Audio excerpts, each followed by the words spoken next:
Fire Sword, Shrouded Destiny, Chapter 4, Gate to All. This is it? Oliver asked in an undertone as he and his cousin crouched in the bushes that bordered in the clearing in the forest they and the other shepherds had been traveling through. His gaze was focused on what looked like the crumbling remains of a castle where, oddly enough, the entrance appeared largely untouched. See the air where the doors should be? Kiara replied in an equally quiet whisper. That looks like a gateway to me. Oliver nodded as he took her meaning. The area that she had mentioned seemed to shimmer, almost like how water ripples after being struck, except that this distortion was occurring on nothing but air. If the text that his cousin had been studying were accurate, this was a gate to the Outrealms, a world between worlds, one might say. In it, heroes of the past could be encountered, as well as those that might be from times yet to come. There was another gate that led to this strange reality located in Ferox, one which the older shepherds had used many times to reach a favored vacation spot, often bringing along their children. While this did mean that it wouldn't be their first time using an Outrealm gate, this would be nothing like their childhood memories of playing on the beach and soaking in hot springs. They were in pursuit of a surviving sect of grimly occultists that had kidnapped what might be as many as several dozen children, and they doubted they would go down without a fight. The four guards lolling about also seemed to be a good indicator that we found the right spot, Kiara said with a faint grin, causing Oliver's eyes to flick toward the open area in front of the ruins. Sure enough, there were 4 men, all dressed in the dark clothing of Plesia's former church, all of them more or less relaxing on the grass or under the shades of some rocks. Huh, he muttered. Somehow I completely overlooked them. After a moment, he added, I see 2 swords, 1 archer, and 1 mage. Shouldn't be a problem. Not unless they have friends up in the trees, or the ruins. Kiara countered softly. Gilbert would have noticed any archers in the trees when he did his flyover. Oliver replied with a negative shake of his head. If these guys have been in here for any length of time and bothered to deploy archers in the trees, they would have constructed watch posts in the branches. They'd be hard to find from the ground, sure, but no one thinks to disguise themselves from eyes that are looking down. We don't know that, Kiara argued. If you really did see the Black Spirit, then the leader of this sect is going to be a lot more cunning than your average bandits. He'd know to look for sky troops. Oliver considered this for a moment before he nodded reluctantly. Alright, so we proceeded under the assumption that they will have backup in the trees. How do you want to play this? Attack pattern Sigma. His commanding officer replied without hesitation. Oliver grinned. Firestorm or Dark Thunder variation? The latter. Kiara replied as she made a motion to indicate that she wanted to move away and head back toward where their comrades were waiting for them. I'd rather minimize the risk that the forest will set fire. Fair enough. Now let's get back and rally the troops before these guys decide to become more vigilant. Crap baskets! Mako exclaimed as he clutched his hair. Again? You were never very good at chess, Gilbert said with a not-so-hidden smile as he leaned back from the game board that he and his cousin had been using. Why the sudden interest? The two of them had decided to play the classic game while waiting for Oliver and Kiara to come back from their scouting trip. I need something to distract me from the dung heap that has become my life, the raven-haired boy answered with a sigh. I was hoping to use my brain for this rather than raging impotently at myself and the circumstances. And how well has that worked out for you? Gilbert asked, dropping the smile. Well, I found something else to direct my rage at, I suppose, Mako replied grimly. I think that for the first time in my life, I'm starting to regret being a part of this group. Come now, you don't mean that. The self-sage chided him. Besides, I think that these problems can hardly be avoided. Regardless of whether or not you joined us, we would have to deal with it. The rest of us. Why the sudden conflict of interests? Funny way to put it, actually. Mako grumbled as he glanced around to make sure that no one was listening in on them. Kiara and Lilina are making it stressful, if you will, to maintain good relations with them. They are both in love with you, Gilbert said bluntly, causing Mako to flinch. I could think of worse problems to have. You mean like having an evil twin who wants to kill all the old shepherds and possibly bring back a demon dragon? His cousin replied wryly.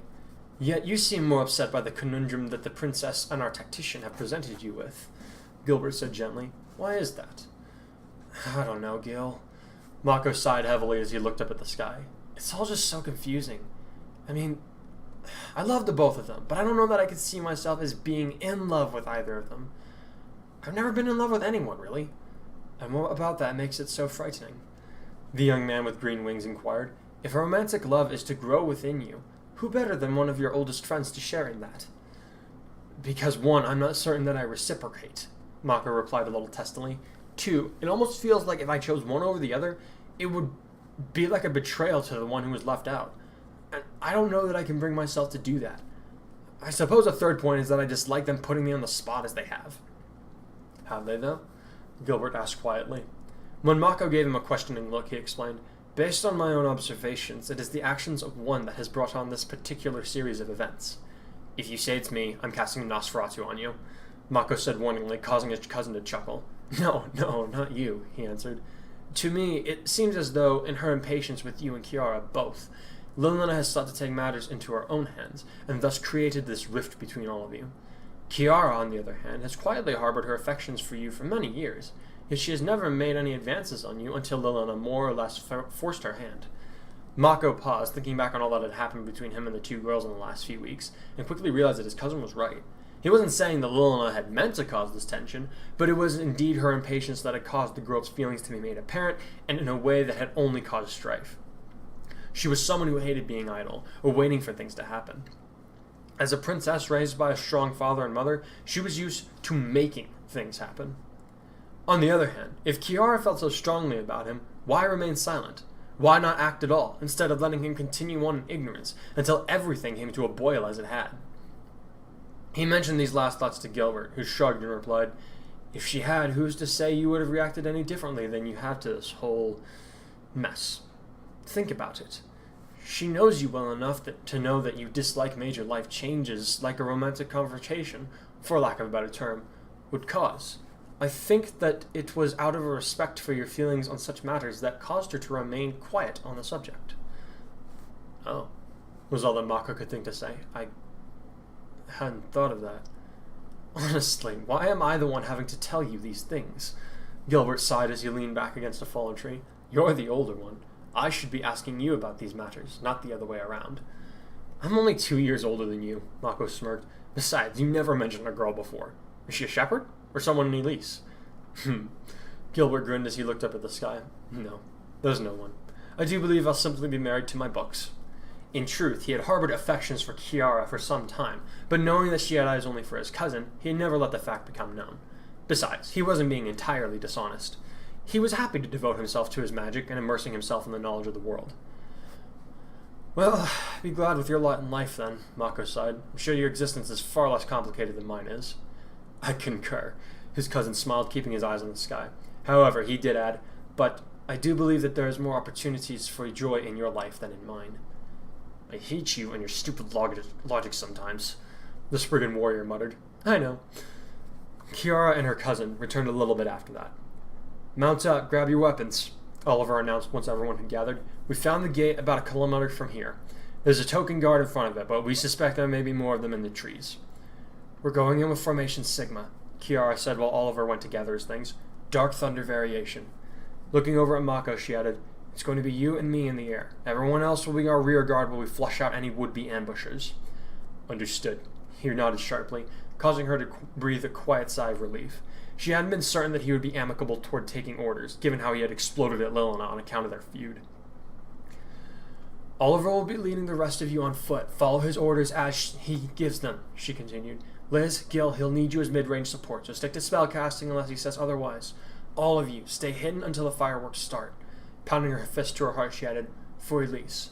For Elise, her troops replied. Mako and Kiara crept above the trees on silent wings, keeping an eye out for any ambush posts surrounding the clearing that Oliver had scouted. As soon as they reached the lip of the greenery, Mako turned to his leader and made a series of hand signs that read, 4 guards, no tree posts. Change plan? She shook her head and signed back, Play safe, knock down trees, distract ground forces. He nodded his understanding and moved closer to her, dark energy swirling in his hands as his brow bent downward in concentration. Hovering abreast to him, she reached out with her right hand toward the sky, even as he stretched out his left. In low voices they chanted, O might of the storm, O strength of the night, may your wrath smite those that stand against the light. Black-purple thunderclouds began to appear over the clearing, rumbling ominously as they began to obscure the sunlight. Down below, they thought they could hear the sounds of men shouting in surprise, but they ignored them. Continuing their incantation, they intoned, With the contradiction of nature do we send forth our will. With the power passed down through the blood in our veins, we do enforce our will. Go! Akuma no Inazuma! The clouds swelled threateningly, then belched forth a rain of purple lightning, striking down the rings of trees that surrounded the clearing in a way that caused them to fall toward the men, crushing all of them as they tried to flee. The storm clouds quickly faded away once they ceased fueling the spell, satisfied that they had done their part. Seems there were no sentries after all, Mako commented as he began to float down to the now crowded clearing. It never hurts to be cautious, Kiara commented. At least this way we know that we won't be shot in the back as soon as we make for the portal. True. Mako nodded as they alighted on the ground, near one of the Grimleal men whose bottom half had been crushed by a tree. He was trying feebly to pull himself free when Mako's blade appeared at his neck, forcing him to remain still, save for his heavy breathing. Who? He croaked hoarsely before shaking his head. Actually, it doesn't matter. Please, kill me. I'll have my comrade here grant you that wish after you answer some questions, Kiara said as she knelt next to him. The alternative is that we leave you to die of shock and blood loss, which I can guarantee will be much more painful than a stab through the heart. If Mako was disturbed by her cold assessment of the man's situation, he did not show it. What do you want? The man gasped, shuddering as a wave of agony racked his body again. Are you Grimleal? She inquired. I am, he panted. I look to see the return of my lord. Why kidnap those children? Kiara demanded a little more harshly this time. She was aware that the other shepherds were now approaching through the wreckage, on guard for any surprise attacks. Grima is dead. His spirit no longer even exists. Wrong, the man gasped, his eyes wide as he stared into the sky. My lord, he lives, but he is not living as creation intended. What do you mean? Kiara asked, a chill running through her. He needs life to live. The dying man coughed, spitting up blood. Born from death, he can only die. But if another dies in his place, he may yet live. You're a bloody lunatic, Kiara snorted.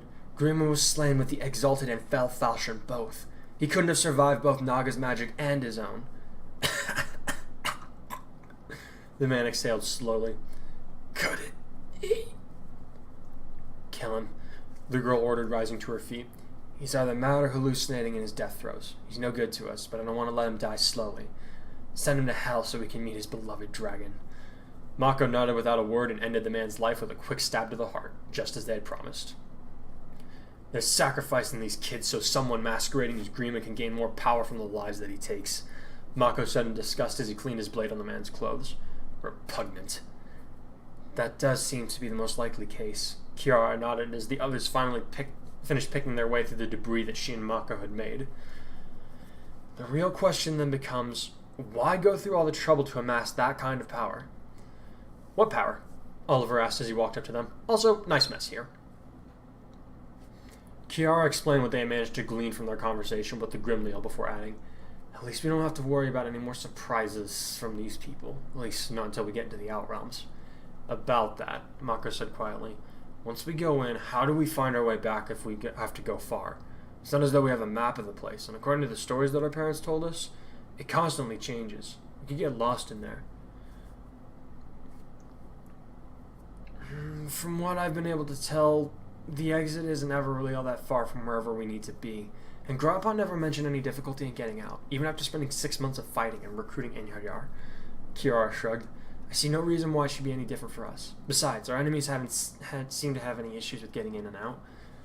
I never took you for a devil-may-care planner, Mako said with a raised eyebrow. Normally I'm not, but Aunt Morgan says I need to be a little bit more flexible in my approach to tactics. Not to mention I just don't have enough knowledge on the Outrealms to form a solid strategy, she replied grimly. Looking over at Oliver, she asked, Are we all ready to go in? Yeah, I had our flyers go back once we realized they were all clear, and they will be bringing the wagon supplies along. He nodded. Glancing at the fallen trees, he added, We might want to clear our path, though. Everyone ready? Kiara asked as the others stood before the shimmering gate to the world beyond. Once we go in, it may be some time before we return, and to be honest, much of what we will encounter inside will be an unknown. If any of you wish to depart our company now, I will not fault you for it. Heh! Carrie snorted. If we were going to run off with our tails between our legs, we wouldn't be shepherds in the first place. That or we'd be Yin, who's only staying because Minerva made him. Why am I always the example? Carrie's right, Elizabeth said with a fierce grin as she buzzed her crimson wings. We don't fear the unknown, and we don't know the meaning of the word surrender. But some of us might be willing to learn, Yin interjected again. This is why you're always the example, Altman said dryly. Hark, fellow heroes! Odin cried as he stepped up. Mine sword hand beckons me toward the call of destiny. I shall follow its lead to places where only the brave and the bold dare to venture. I refuse to fight to that, Ignacio muttered. We're all with you, Gilbert asserted, nonsensical monologues notwithstanding. Thank you, Kiara said with a smile as she turned around, Oliver following suit. This will be an epic of... The sound of Odin's windpipe being crushed by Elizabeth brought a smile to the faces of nearly everyone else in their company. They emerged from the portal onto the rolling plains of golden wheat stalks that stretched out under a clear noon sky. It was a beautiful sight to behold, especially given... I was expecting something along the lines of a labor camp. Mako commented, I don't see anything that resembles a structure for miles. Not even a tent. This place can play tricks on us, so don't believe everything you see at first glance, Kiara warned them. However, she also did say, I suppose it's possible things are a lot more peaceful in here with the Einherjar are mostly under my grandfather's control, instead of constantly fighting each other. Doesn't Lady Morgan control them now? Gilbert inquired. No, apparently they made their contracts with Lord Robin, and I refuse to follow orders from anyone but him, Kiara replied. Otherwise I would have asked if I could borrow a few. We don't need them, Brian shrugged. Pretty sure that Mako, Ollie, and Ilden could substitute for a small army on their own. Not to mention the rest of us ain't too bad neither. It's a very good thing Grandma Maribel doesn't hear you just now, Altman said as they began wading into the plains. Pretty sure she'd have a heart attack. My counterpart? Your father? Brian laughed. He's way tougher nut than I am, and she survived his brand of nonsense. Besides, I talk nice enough whenever I'm at the estate. There was a deep sigh, followed by the sounds of coins clinking in a small bag. Everyone turned to see Ignacio tossing a pouch to Yin, who was snickering quietly. What was all that about? Oliver asked. Lucky Rabbitfoot over there and I have a few bets going on concerning the rest of you, the Prince of Pleasure grumbled, apparently sore about his loss.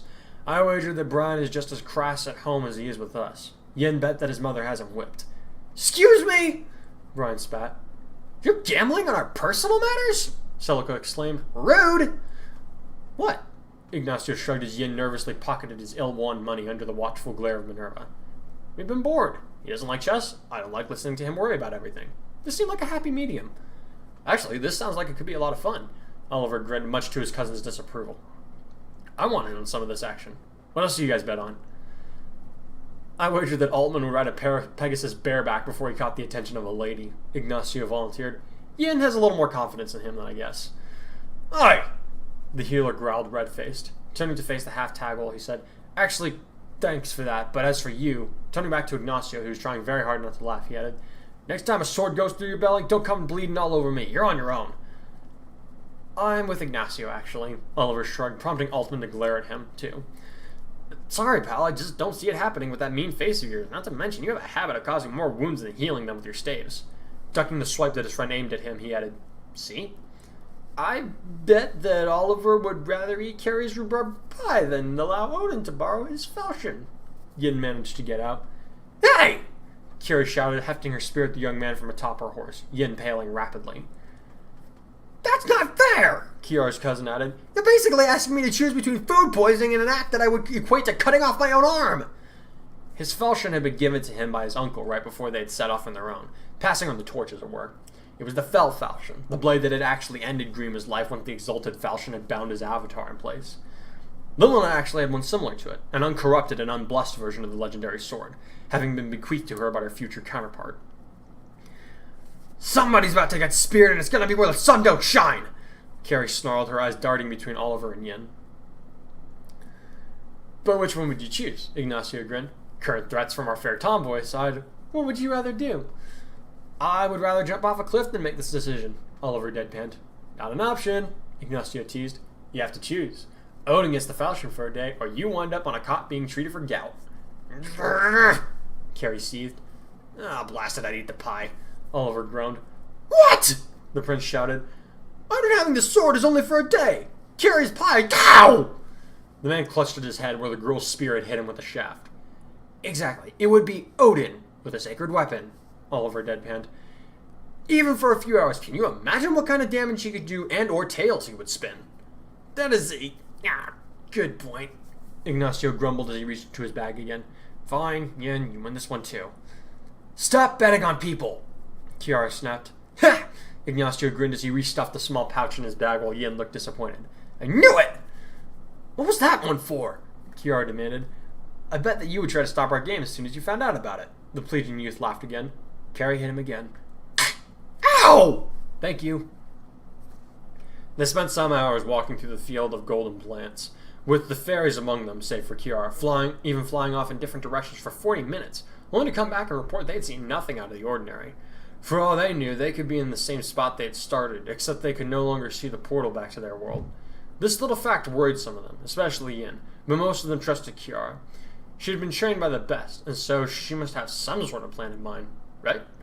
Mako, however, was not so confident. He knew Kiara well, and despite his aggravation with her and Lilina at present, he did not want to see her maintaining a facade that would undoubtedly crack under the pressure if she did not have someone to confide in.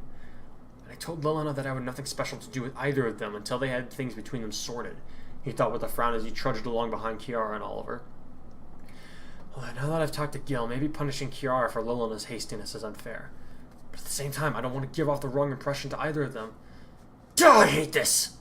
Deciding that he needed some space to clear his head, he announced, I'm going up ahead for another recon. Mako, you were flying for nearly an hour non-stop earlier, Kiara cautioned as he spread his wings. I'd rather you conserve your strength. I have plenty of strength left, he replied shortly. Sorry, I just need some time alone. All right. She nodded, though she looked a little sad. Just say that next time, please. And if you don't mind, maybe just keep an orbit above us so we don't lose sight of each other. He considered arguing back, but then caught himself, realizing that he was on the verge of being too harsh for the sake of injured feelings and pride. All right. He nodded before he took to the air, breathing in the fresh wind and enjoying the feeling of leaving his troubles behind on the ground again. Well, that's better, he thought to himself. Just me, the wind, the sun, and the smell of burning ground. He stopped dead in his tracks as he sniffed at the air more intensely than taking a casual breath. Something's on fire around here. He scowled, looking in every direction, but seeing nothing of smoke. Still, there was a breeze, which meant that the smell could be carried on it, even if the blaze was out of sight. Grumbling to himself, Mako realized that he might not be about to get his alone time.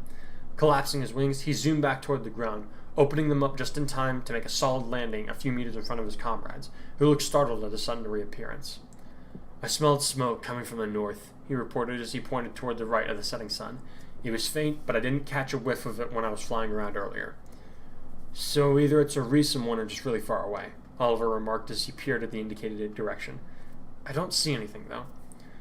Visual confirmation or not, it's the first thing we have to go on in the way of a destination, Kiara asserted. I say we check it out. If we're lucky, we'll chance on those Groomleel bastards. I would count that as bad luck, finding people that want to kill us, Yin muttered, but like everyone else, he turned to follow Kiara as she led the way in the new direction. Mako said, well then, if it's all the same to you, Kiara, I'll just be heading back up. May I join you? He was surprised when Celica rode up on her Pegasus, a cheery smile on her face. Sure. Mako shrugged, uncertain if it was a genuine desire to keep him company that had her acting, or if it was some kind of ploy by Lilina to get him to talk to her again. He almost immediately discounted that idea, though. Impatient and a little entitled might be some of the princess's negative qualities, but subterfuge and guile were not among her faults. With that in mind, he and the Pegasus Knight took to the air, high enough to keep their comrades in plain sight, but not so far that they would have difficulty breathing. The instant that they leveled out, Celica said in a casual tone, So I heard that you and my sister got into a fight. Is nothing in my life private? He shouted, though not loud enough that his comrades on the ground would be able to make out his words. Good Naga, I can't have 5 minutes without someone asking, so have you betted the princess yet? Or have you tipped the scales with Kiara yet? Enough already! Done ranting, he settled for breathing heavily and glaring at Celica, whose face remained fixed in an impish grin as they floated along in the air. Touchy subject, huh? She replied. No, what gave you that idea? He asked, making no effort to hide his sarcasm. Well, Lily came and cried about it for like an hour to me, so there's that, Celica answered unabashed. But I gotta say, I'm actually kind of impressed by you. Huh? Mako sputtered, looking askance at the blue-haired girl. I mean, I feel sorry for her, but more because she did it to herself than anything, the writer replied. You, on the other hand, actually had a choice that a lot of people would envy, but you chose to do what felt was right, and stood your ground when things got tense. That takes a lot of guts, Mako. I guess what I'm getting at is that I don't have any hard feelings toward you about the whole mess. If anything, I've grown to admire you more because of it. Thanks? He said awkwardly, still not entirely sure that she wasn't baiting him into some kind of trap. I honestly thought you might try to impale me once we got up here. Nah, Silica giggled. I just wanted to make sure that we were cool. I know this trip has been kind of a blow to Lily's pride. What with Dad telling her that she wasn't gonna automatically be in charge, then you telling her off. She's not used to not getting her way. Is this supposed to make me feel better? Mako deadpanned. Because it's not. Like I said, I just wanted to let you know that I don't have any hard feelings about the whole thing. Silica shrugged. And I think that you did the right thing. Thank you, the boy said quietly after a moment. On the downside, I guess this means that I'll never get to have the coolest brother-in-law of all time. Silica laughed, causing Mako to introduce his face to his palm. After they had their fill of flying, the pair returned to the ground, with Kiara ordering Elizabeth and Minerva to take their place. Now that we are more or less have a path to follow, I think it's imperative that we keep an eye out for whatever it is that we may be walking into, she explained. Send one of you down if you get a visual on whatever it is that's causing the smoke. Both women gave her a sharp salute as they took to the air to follow their orders. Surprisingly, neither of them complained about it, but Kiara supposed that after nearly a full day's worth of monotonous marching, the two of them were glad to have something to break the cycle. Mako fell into place near the rear of the column, his face still a little grim, but less so than before. Silica must have somehow cheered him up, or at least figured out some way of helping him to see things in a new light, she thought as she swung her gaze back around to the front. She wanted to go and talk to him, but she had decided to hold off on that until Lilina had her chance to apologize and explain what had gone on between them.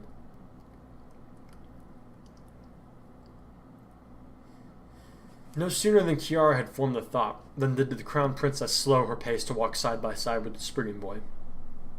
Can we talk? She asked in a low tone. Did you two come to an understanding? He replied in an equally lowered tone, his voice emotionless. Yes, she nodded glumly. Then yes, he replied as they slowed their pace to drop a few dozen yards behind the others, where as long as they kept their tones lowered, the mutterings of their comrades would cover any of their own words. Once they had done so, he asked, What is it you wanted to discuss?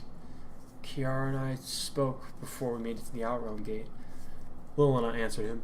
About you, about how we both feel about you, and how we feel about each of us being with you. Kiara made some things about myself that I often ignored very clear to me, and illustrated to me just how selfish my pursuit of you has been. For that, and for the way that I've acted as of late, I ask your forgiveness, Mako. I've not been behaving as a princess, much less a friend should. I'm very sorry for it, and I do hope that with time our friendship can be what it once was. Mako looked over to her, the hard lines on his face softening as he recognized her apology as a sincere one. You ask my forgiveness, and I say there's nothing to forgive, he said gently, catching her by surprise. I also cry your pardon for my harshness, Lilina. I've been under a great strain as of late, but that is no excuse for such wrath to be aimed at you. I needed it, she admitted as she cast her eyes back down to the ground. I've been rash, and I cannot fault you for acting as you did. Nonetheless, since you ask it of me, I forgive you your angry words. Thank you, he said softly, sounding much more like himself than he had been for the last few days. I'm proud of you, Lilina. Unbending your pride enough not only to apologize, but to ask forgiveness takes a tremendous amount of humility. I believe that trait will serve you well when the time comes for you to be exiled. Thank you, she murmured. Straightening her shoulders, she said, Kiara also wants to speak with you in private, now that I've said my piece. She told me that she intends to continue pursuing you in her own way, but now I wonder if she might be a little more direct about it since my indiscretion has caused this whole mess. I really can't get a moment's peace around here, can I? Mako grumbled, but unlike before, he did not seem genuinely angered by the prospect. Mako? Lilina started, then shut her mouth. Seeing this, the boy asked, What is it?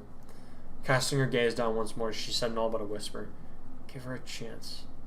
I think that you two would be very happy together.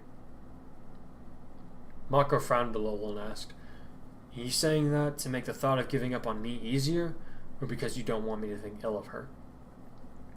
"I say it because I believe it," she answered. "However painful it is for me to admit it out loud, it is the truth as I see it." Tears fell from her eyes, but she quickly dashed them away. "Whoever you end up with, I wish you only the best." To that, Mako could not find a suitable response in words, so he did the only thing he could think to do. Reaching out, he grasped her hand, still wet with tears from her eyes, and kissed it gently, causing Luna to gasp and stop in her tracks along with him. "Why?" "You are loved, Luna," he managed to say with a pained smile, "though it is not the same love you hold. I want you to know that you are loved by your friend." In that moment, the princess could not tell if she was crying from the agony of knowing that she would never have his heart, from the relief of knowing that he still cared for her, or if the tears were brought on by the sheer fury she directed at herself, having pushed things too fast. Perhaps it was a combination of all three. Whatever the source of her quiet cries, Mako stayed behind with her until she had poured out all her grief and anguish, and though it was a small enough comfort, she was grateful for it.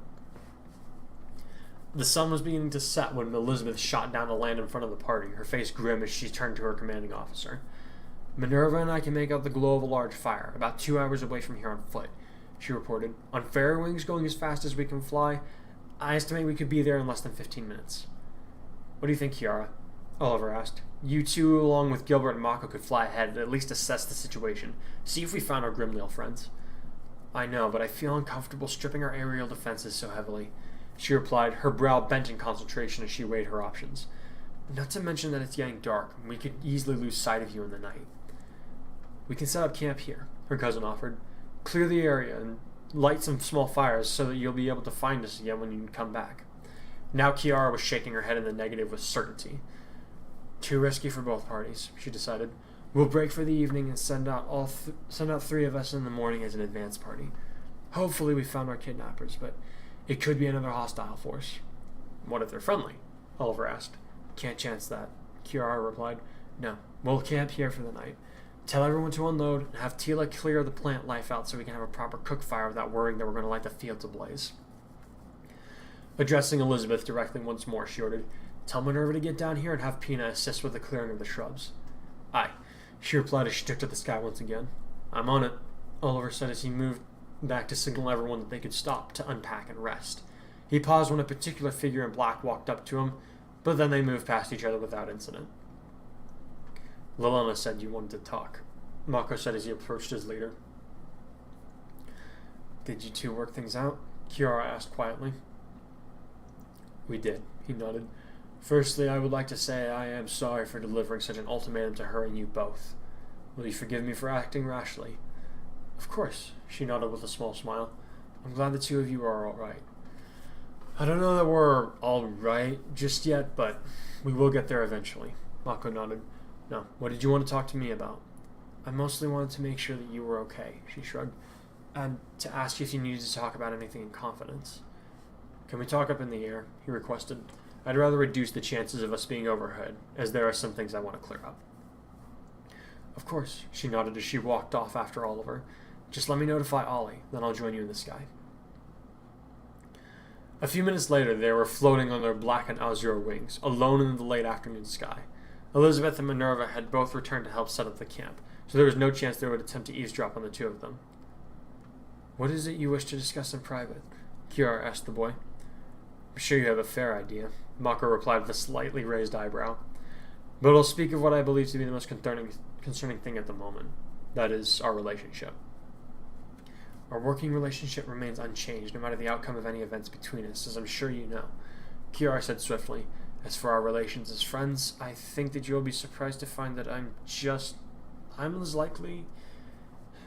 as confused as you are in regards to how to proceed with things between us." "Well, at least I'm not alone in that regard, then," he said with a grim smile. "The way that I see it, my understanding is that you are in love with me, unless I'm mistaken?" "You're not." She shrugged, feeling a little helpless as she added, "I've been in love with you for some time, but never did I imagine it coming to light as it has. I wanted the first time that I told you how I really felt to be a special moment, one that I would treasure for many years to come. Instead, it nearly cost me 2 of my closest friends because I did not act with enough confidence." "You only acted as you would, and there is no shame in that." Mako told her. You haven't lost Lilina or me. As I said before, I simply don't know how to move forward knowing how you feel, without knowing my own heart. Which is precisely why I kept quiet for so long, Kiara replied. But it doesn't matter now. What does matter is knowing where each of us stands, for your sake. What about you? The boy asked. My feelings don't matter right now, she answered in a strong voice. As with all things that I do for my comrades, my needs come second, only to be addressed when they have been cared for. Understand this, Mako. Whether or not you come to love me back, I will always put your needs before my own. That is the duty of a true tactician, to care for their troops before they can care about themselves. Then would it change nothing between us? Mako asked her with a slight frown. Would me reciprocating your feelings merely be a change in how others view us? No, Kira said firmly. I am not saying that at all. To start, being with you would make me very happy. But what I was trying to tell you is that my primary purpose would be to love you, and to see you be happy in a life shared with mine. Should you not reciprocate, I will still do my best to see you happy, but in a different role. One of being your friend, nothing more. Do you truly think so little for yourself? Her friend asked, a new respect for her growing in him. Is there nothing that you want for yourself? I do, she nodded. I want you to love me as I love you, with unconditional, ever-growing, undying love for the one that you desire to spend your life with, and to love them so that it does not matter how long you must wait for them. That is my dream, and I know that it may remain only that, a fantasy. Yet I lay it before you now in the hopes that you will return my feelings, or at the very least, not dismiss them out of hand. Mako gulped nervously. Kiara was showing a side of herself that he had no idea existed before a few weeks ago, and she was doing so without reserve. She was making herself incredibly vulnerable to him, and she was doing so with a will of iron. It spoke volumes of how much she trusted him, or how confident she was that he would reciprocate her affections. Either way, it painted her in an impressive light as far as he was concerned. Now she waited for him to respond, her jaw set, her eyes searching his. He saw fear in them, but also hope and trust. He had never seen such brave eyes, he thought. It took him a few moments to answer her declaration, but he finally managed to say, You certainly don't hold back, do you? She continued to gaze up at him without wavering, so he said, I can't deny that your words have touched me, deeply. Because of that, I will be fully honest with you. He gathered his thoughts amid the pounding in his ears that echoed his heartbeat, then took the plunge. I love you also, Kiara, but it is not the same love that you hold for me. Leastways, not yet. I never thought that I would feel anything for you but the love of comrades in arms, but now you have been so kind to me, uncomplaining through the mess that Lilina and I created, so that I cannot see you as I once did. I do not yet know if my feelings toward you are changing into a romantic love, but I am willing to pursue these confusing thoughts of mine for your sake, only so long as you keep me company on the journey. I appreciate your honesty, she replied, her eyes alight with that new joy as a smile spread across her lips, her wings buzzing excitedly. And I accept your offer to explore what lies in your heart, and further, I promise to safeguard it, not only against my own selfish desires, but also the ploys of others that would seek to harm you. When we return to Elise, I will speak to your father about the matter of our courtship. Mako promised her, a small smile lighting his own face. Until then, for as much as the sake of our honor, as my own need to carefully explore this new realm of unknowns, I ask that we proceed slowly. Of course, Kiara nodded somberly, though her eyes were still full of joy. You know that I've never been one to rush things. True, he nodded, looking a little relieved. And if I might ask that we not make a formal announcement to the others until I've spoken to Lord Marth, I don't feel the need to rub salt in Lilina's wounds. Again, I can agree to that, Kiara said as she hovered a little closer to him. May I now make a request? Yes, he answered, though she noticed him tense up with a nervous anticipation.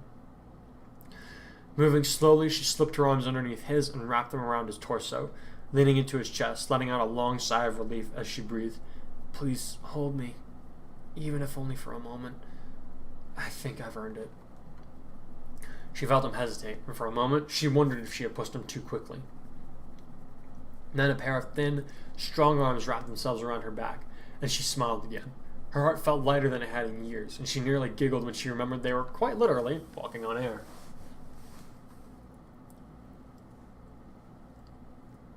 They returned to camp not long after, And no matter how much any one person asked them what had happened, they refused to divulge the contents of the conversation. They acted as they had up until the Tournament of Power in Ferox, which now seemed like a lifetime ago. It seemed apparent to their colleagues and family members that something must have passed between them, but what exactly that was remained a secret shared only by the two of them for the time being. They had just started cleaning up their dinners when the sound of something whistling through the air at high speed preceded an arrow slamming into Mako's right shoulder, his primary fighting arm. He swore angrily as he gathered magic in his left hand, even as the shepherd scrambled into a defensive formation. "How'd they get past you, Celica?" Kiara demanded as she whipped out her wind tone. "No one got past me, I swear it!" The princess answered vehemently. She had been on guard duty and was now falling into formation with the other winged units on the ground, ready to take back into the air Kiara's command. "Whoever shot at us did so from outside the range of my patrol." "In the night?" Mako hissed angrily as Altman broke the shaft behind his back. As the healer swiftly drew out the missile, he grunted, "Not even Sir Varian can make that shot!" "Maybe they were lucky," Elizabeth replied, lighting up a flame in her hands to cast a better light on the area surrounding them. "Ha!" a familiar voice crowed. "Luck has no part in our endeavors, foul villains! Mine sword hand will smite with might and skill alone!" "Odin, shut up!" Ignacio ordered angrily. "I didn't say that!" Odin protested. "Yeah, right," Carrie snorted. "Only you would threaten people with your stupid sword hand." "You dare mock Odin Dark, the scion of legend!" a girl's voice demanded from beyond the edge of the firelight. "You will face the wrath of his shadow for your blasphemous deeds!" "What the hell is going on?" Oliver demanded as he looked over at Odin, who seemed just as perplexed as everyone else. "Do you have a fan club out there that we don't know about?" "I don't think so," Odin answered dumbly. "Ophelia, cut it out!" A man's voice cut through the night now. "You give away our position." "Idiot, you've already done that!" Elizabeth called out. "Not now, Severa," answered a voice that sounded an awful lot like Ignacio's. "Severa?" the salamander girl asked, bewildered. "I'm not Severa." By now, Altman had finished healing Mako's wound, so the boy got to his feet, drew his sword, and dark magic still gathering in his left palm. "Alright, whoever thought it was a good idea to shoot me, let's see you do it again!" he shouted into the night, interrupting their current exchange. "I wager you can—" Ah! His challenge turned to a yelp of surprise as another arrow shot down from the sky to nearly pierce his body in the same spot as before.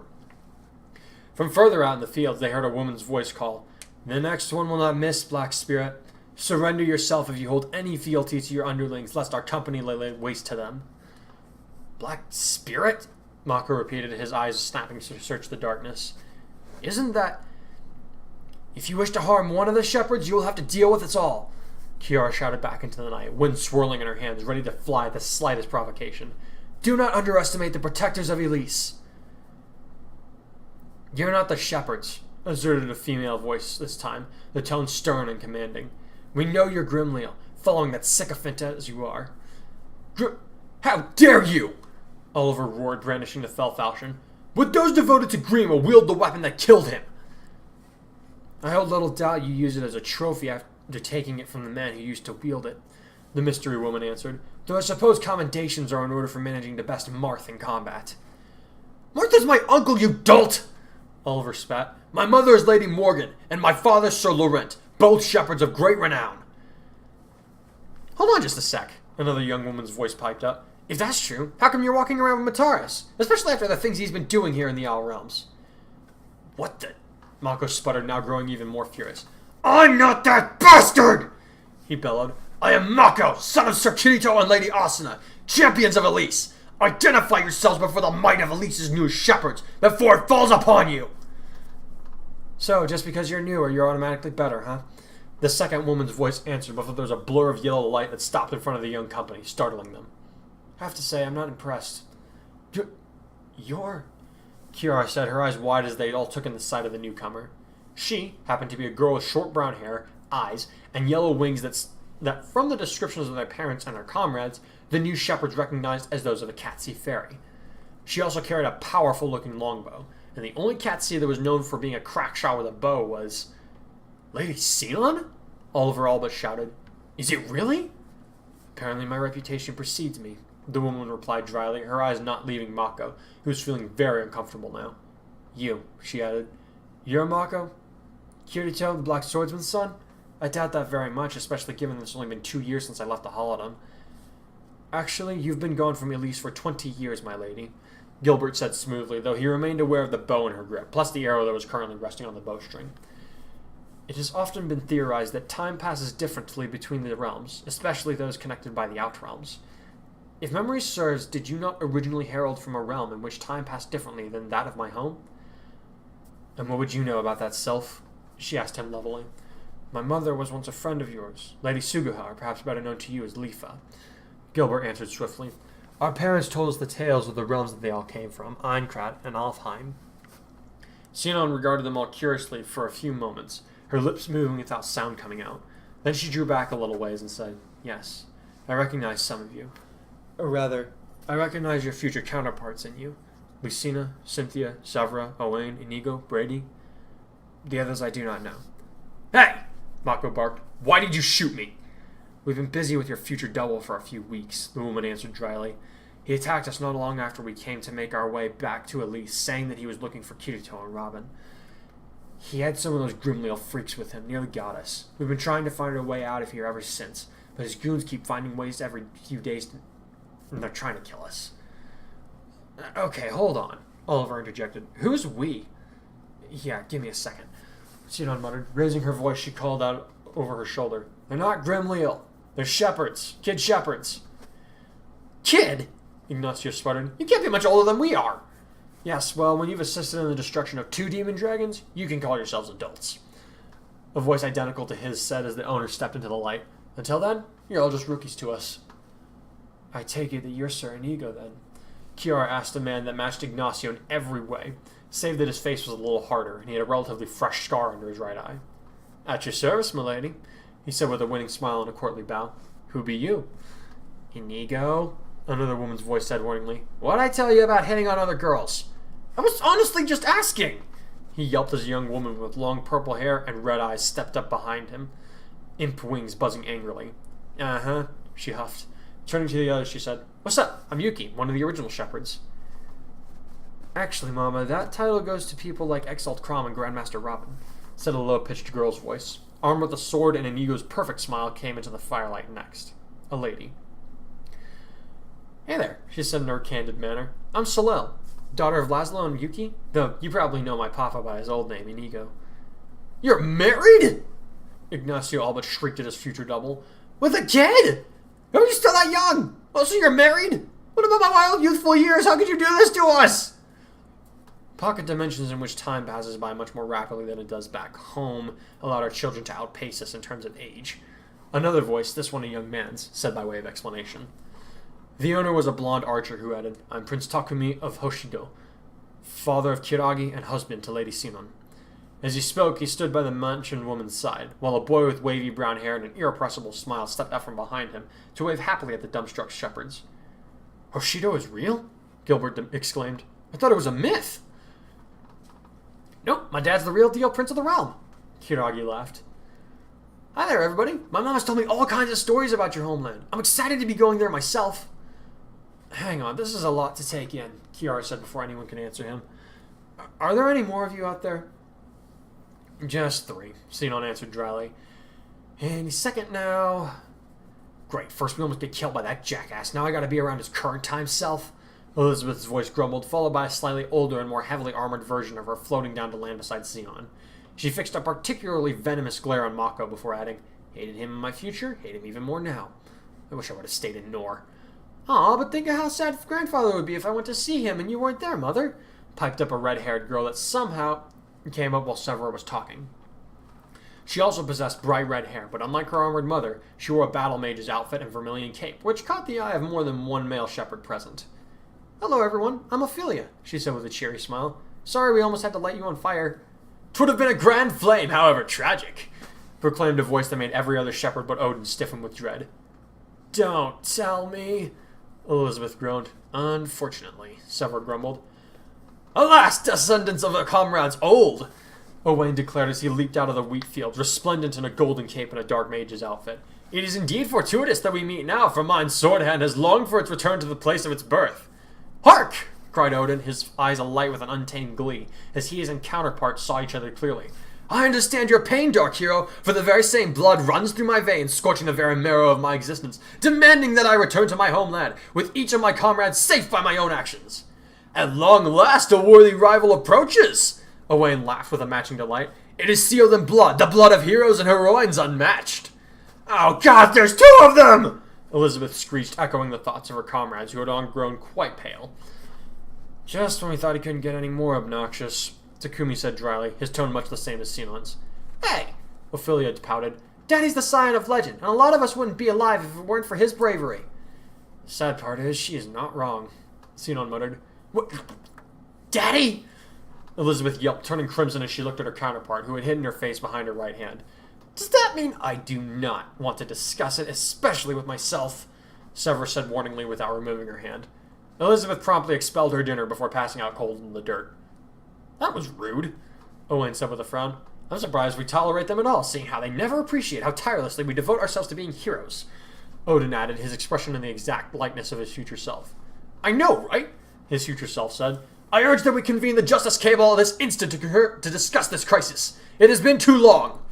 I concur, the younger son of Lisa declared. I'm in, Celica laughed, causing her sister to mimic Severa. Has the world gone completely mad, or is it just me? Mako demanded of no one in particular. I demand an explanation for all of this! Sit down, kid, Sinon told him as she gestured to the fire behind him. It's going to take a little while to fill you in on what's been going on since we left, and I expect that we missed out on a few things too. My voice is now fairly shot from that. I am sorry that I haven't posted any chapters for this in a while. I've been sick on and off for the last 3 weeks, and I've had a bunch of crazy stuff going on in life. Well, not too crazy, each thing on its own, but you know how things add up. And sorry. So let's talk about this chapter.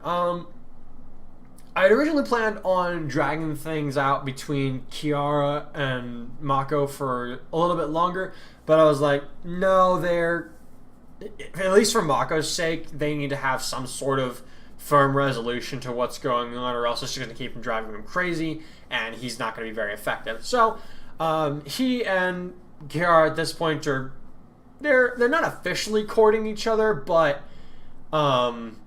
it's in the work. They're gonna try and do things the proper way. He's gonna ask her dad permission, provided they can survive this next adventure, and then they'll start their courtship from there. So honestly, probably not gonna see a whole lot of fluffy stuff happening between them.